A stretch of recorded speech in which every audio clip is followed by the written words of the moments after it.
All right, so I'm officially back. Took a couple of weeks off of the channel to go and visit my family down in Atlanta for Christmas, for New Year's, and all of that good stuff. So it feels good to be back. I hope that you guys had a good break, at least got a little bit of time off work or school or whatever the case may be. And yeah, I mean, it's a weird time right now because we're going into 2024, and there's a lot of shit that's going to happen this year. We have the election coming up. That's going to have a bunch of chaos surrounding it. We obviously have so many different global conflicts that are still going on right now, and I think it's going to be a really pivotal year. And so I want to make a commitment this year to seriously commit to trying to grow this channel in a real way and grow this community with you guys, and not try to treat it as some sort of like a side project or anything like that, but really, you know, try to get the best and most amount of content out there for you guys that I possibly can. So with that being said, Happy New Year, guys. Let's go ahead and get into the first video of the year, which is, of course, unfortunately going to be some horrific updates out of Israel and Gaza. So there were a ton of different stories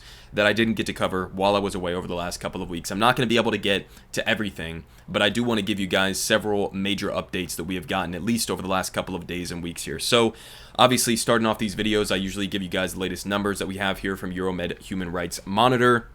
This is on day 85 of the Israeli genocide in the Gaza Strip. So far, we have 30,000 killed total, 11,800 of them being children. Keep in mind, these numbers are probably not going to look exactly the same as other numbers that we get from other organizations or the UN. This does include the estimations that they have in terms of how many people are under the rubble and have not been accounted for and are presumed dead, obviously, for, you know, obvious reasons. But so it's a little bit higher than some of the other estimates that you get, but they estimate 27,681 of them of these 30,000 have been civilians. So of course we're still dealing with like an 80-90% civilian death rate, right? 58,000 injured, over 100 journalists killed, 1.9 out of the 2.3 million people who live in Gaza have been internally displaced, 67,000 completely destroyed homes, a majority of the buildings that were standing, especially in the northern portion of Gaza, but now also I think it extends to the entirety of Gaza, have been destroyed, a majority of the buildings, okay? The homes here, 67,000, it's unimaginable. 167 press headquarters damaged, 316 schools, 191 mosques, 3 churches, 500 healthcare professionals, 164 health facilities. They added a couple new categories here, 198 heritage sites, 164 civil defense workers, and 3,400 detainees or forcibly disappeared people, which you could also call hostages, right? As we were talking about the hostages that Hamas took on October 7th, it's also important to get that right? These are not just people who Israel is going around and detaining because they committed some crime or they committed an act of terrorism. In large part, they're just random civilians, right? And I'm going to show you a video of that here in a second. But here's the other main update that I wanted to really hammer home in this video. So South Africa, okay, which is a big critic of Israel, especially right now, has officially filed a case at the International Court of Justice accusing Israel of genocidal acts in Gaza. So this is important. Let's go ahead and read some of the details. They say South Africa has filed a case against Israel at the International Court of Justice, accusing it of crimes of genocide against the Palestinians in Gaza after nearly 3 months of relentless Israeli bombardment that has killed more than 21,500 people and caused widespread destruction in the besieged enclave. In an application to the court last Friday, South Africa describes Israel's actions in Gaza as genocidal in character because they are intended to bring about the destruction of a substantial part of the Palestinian national, racial, and ethnic group. So they're basically using the exact definition that I've talked about on this channel, that is the international definition under international law, of bringing apart the destruction of an ethnic, racial, national group in part or in whole. And I think that that's pretty much indisputable if you've been keeping up with what's happening in Gaza right now. They say the acts in question include killing Palestinians in Gaza, causing them serious bodily and mental harm, and inflicting on them the conditions of life calculated to bring about their physical destruction. So it is, again, the exact definition of genocide under international law. The ICJ, also called the World Court, is a UN civil court, civil court that adjudicates disputes between countries. It is distinct from the International Criminal Court, the ICC, which prosecutes individuals for war crimes. And the reason why that's important is because they are, as a member of the United Nations, they are bound by this court, right? So, I mean, the United States, Israel, many other countries just completely ignore, like the ICC especially. The United States has done that throughout the entirety of our modern history of warfare in Iraq, Afghanistan, the numerous war crimes we committed. You know, I'm pretty sure it was George W. Bush back in like 2002 or 2003 passed a law saying that, you know, we would basically invade the Hague if we were ever tried to be, you know, held accountable for some of the war crimes we have committed. So, obviously, we ignore a lot of these things. But because this is like a UN civil court, and because Israel is a member state of the United Nations, this does have some weight behind it, right? So they continue saying that South African President Cyril Ramaphosa has compared Israel's policies in Gaza and the occupied West Bank with his country's past apartheid regime of racial segregation imposed by the white minority rule that ended back in '94. And he's not the only person who's made this comparison. Noam Chomsky has made this comparison as well, and Noam Chomsky even went as so far as to say that Israel, their apartheid is much more brutal than South Africa's was. And they also say, of course, several human rights organizations that have said that Israelis' policies towards Palestinians amount to apartheid. So, you know, there you have it. I'm going to link this entire article down below if you want to go into all of the details of the entirety of this, like, 84-page document that they put out there. They go to great lengths to describe exact, you know, acts of aggression and war crimes and collective punishment that Palestinians have been subjected to. And they also, and this is usually the toughest part of proving a genocidal case in a situation like this through these legal frameworks, the toughest part is usually intent, right? The intentionality. Is this just an act of war, or is this specifically intended to bring about the destruction of a group of people, ethnic, religious, whatever the case may be? So the intent is usually the most difficult part to prove in this kind of a situation. With Israel, however, and this is a point that I've seen Norm Finkelstein, who's been fantastic recently, we've had him on Breaking Points a number of times, he's made this point. Roz Siegel, who we had on Counterpoints a couple of weeks ago, you should definitely go watch that interview as well. He's also made this point that with Israel, the case could never have been easier, okay? I don't think there's ever been in modern history an example where the intent to commit genocide has been so openly and brazenly stated and thrown in our faces. They're not hiding this, right? And so this is a really interesting part of this document where they go through and they're basically, you know, laying out here a lot of the things that I've covered on this channel, some of the previous statements that we've gotten from the top dogs in Israel, right?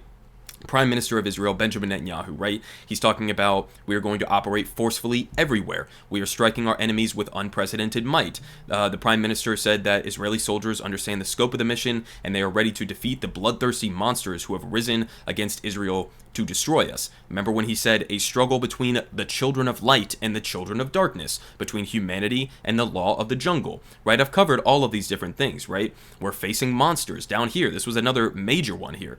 The relevant biblical passage, okay, that he referenced in one of his speeches. Now go attack Amalek and prescribe all that belongs to him. Spare no one, but kill alike men and women, infants and sucklings, oxen and sheep, camels and asses. This is one of the biblical verses, okay, where they go and they destroy Amalek and wipe out everything within it. Children, women, innocent civilians, everybody.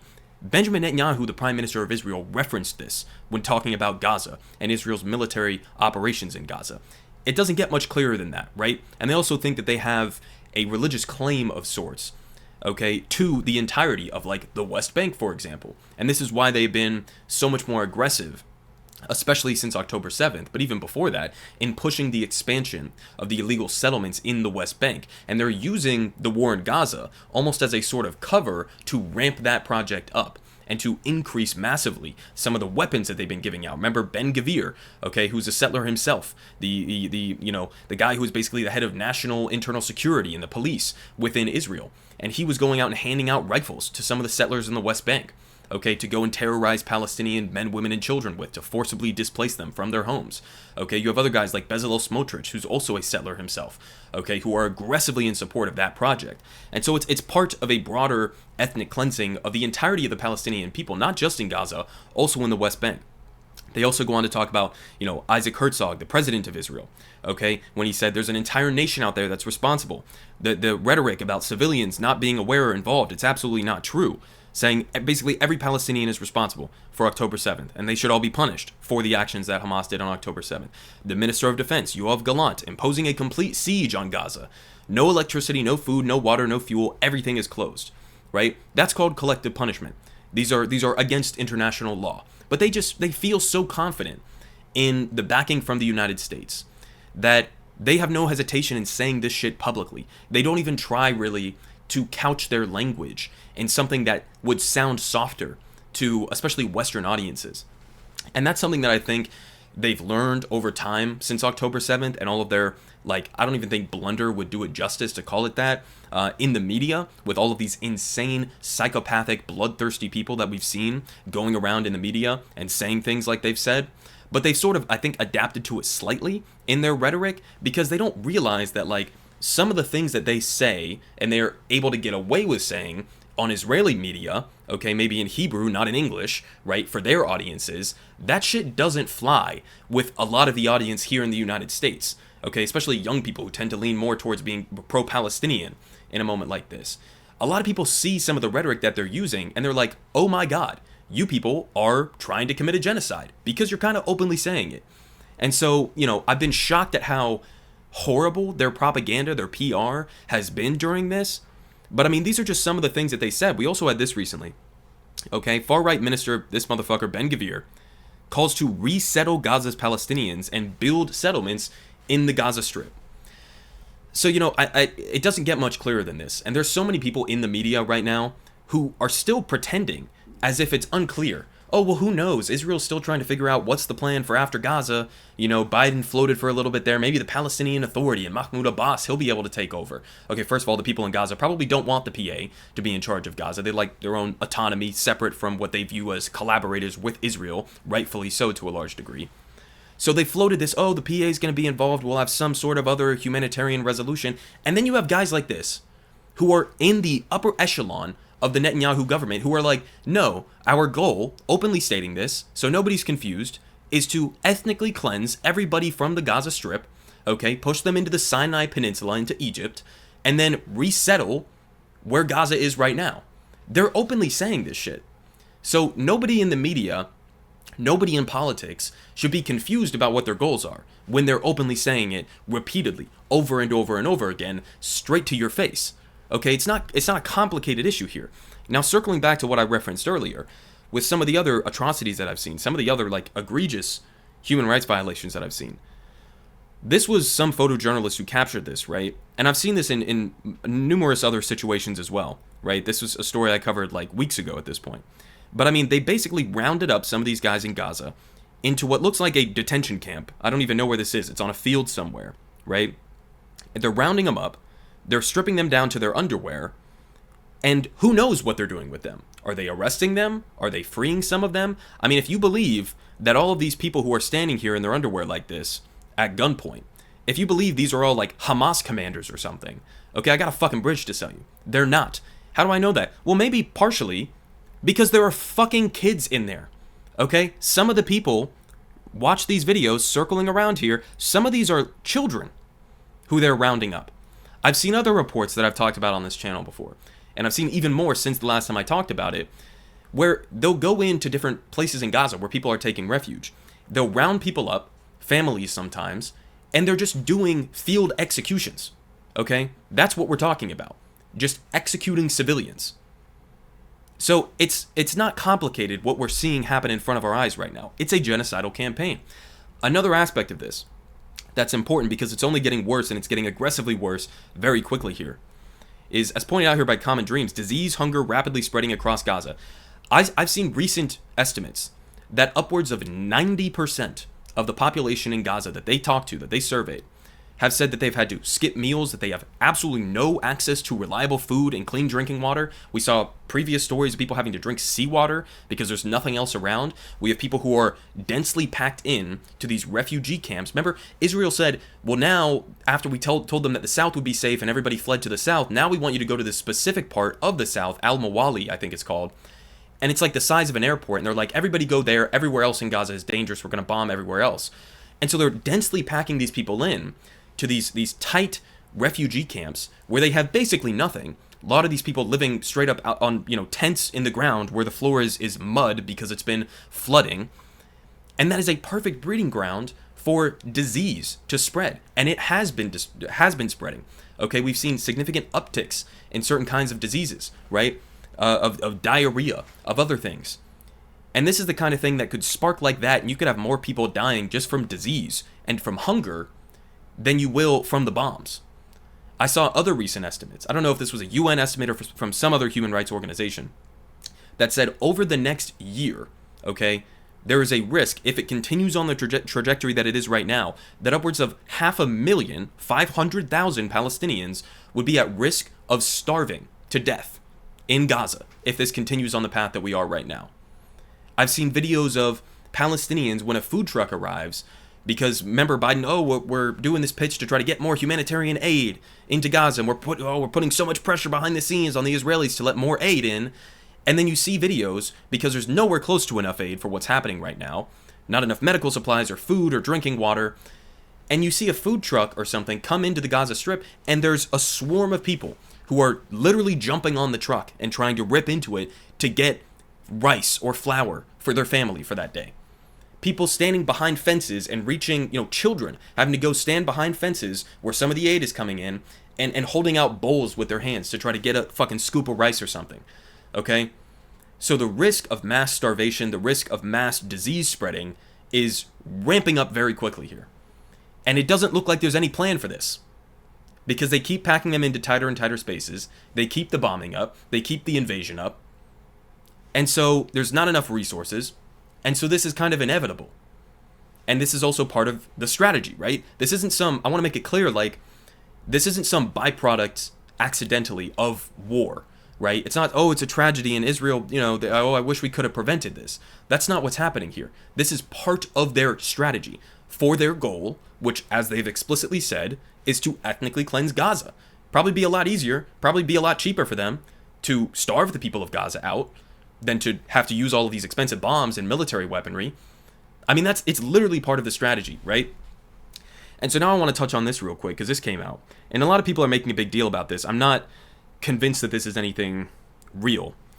But here from the New York Times, Israel says it will pull several brigades from the Gaza Strip. So some people are saying they're withdrawing from the Gaza Strip, they're pulling a significant amount of troops from the Strip, they're pulling some brigades, whatever the case may be.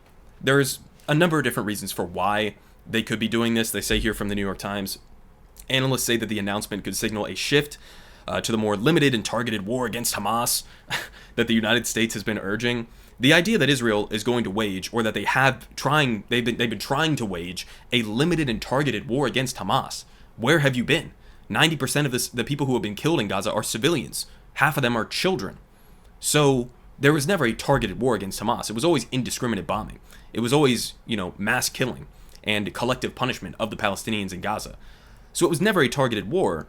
Now they're framing this as if maybe that's why, maybe now they're listening to the United States, I guess, who's been so desperately trying to pressure them behind the scenes. No, they haven't. We've seen statements recently from, Israeli representatives who have come out and said straight up, we don't feel any pressure from the United States. We're perfectly in lockstep on what's happening, which makes Biden complicit with everything that's happening right now.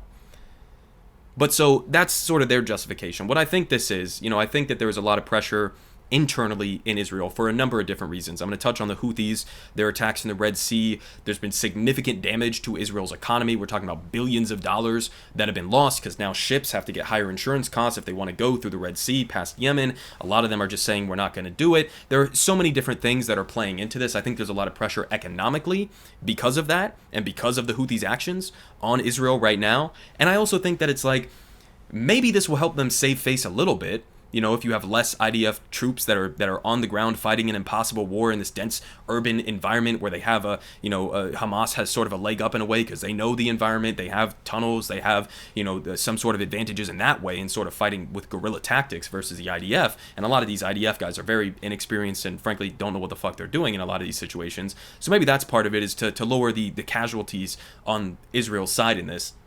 But I think at the end of the day, pulling a couple of these brigades is not going to do anything to stop the suffering of the Palestinians in Gaza. I mean, remember how the war started. The war didn't start with an invasion with IDF troops on the ground. It started with mass indiscriminate bombing of especially the northern portion of Gaza, which was essentially reduced to rubble by the time that the IDF actually stepped foot into Gaza in a serious way.